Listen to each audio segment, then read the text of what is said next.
Face വരുന്നത്. ഇവിടെ നമുക്ക് ഫസ്റ്റ് ഇവിടെ കാണിക്കുന്ന ഒരു ഓപ്ഷനാണ് ടാപ്പ് ആൻഡ് പേ എന്ന് പറയുന്നത്. ഇത് എത്ര പേരാണ് ഉപയോഗിക്കുന്നതെന്ന് അറിയില്ല. അപ്പോൾ ഇത് വളരെയധികം യൂസ്ഫുൾ ആയിട്ടുള്ള ഒരു സംഭവമാണ്. അപ്പോൾ ഈ ടാപ്പ് ആൻഡ് പേ എന്ന് പറഞ്ഞ ഓപ്ഷൻ ജസ്റ്റ് ഒന്ന് ഉപയോഗിക്കുന്നത് എങ്ങനെയെന്ന് വെച്ച് കഴിഞ്ഞാൽ നമുക്ക് ആപ്ലിക്കേഷൻ ഓപ്പൺ ചെയ്ത് കഴിയുമ്പോൾ ടാപ്പ് ആൻഡ് പേ അടിപൊളി ഓപ്ഷൻ നമ്മളൊന്ന് ക്ലിക്ക് ചെയ്ത് കഴിയുമ്പോൾ നമുക്ക് ഇത്തരത്തിൽ കാണിക്കും. ഇവിടെ നമുക്ക് UPI കാർഡ് എന്ന് പറഞ്ഞിട്ട് 2 ഓപ്ഷൻ ഉണ്ട്.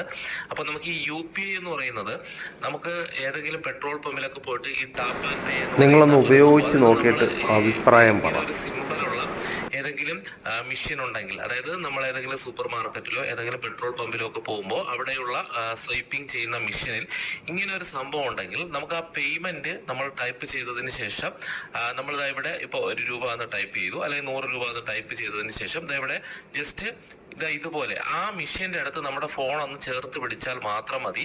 നമുക്ക് എന്ത് ചെയ്യും, പേയ്മെന്റ് സെൻഡ് ആവും. നമുക്ക് UPI പിൻ നമ്പർ ഒന്നും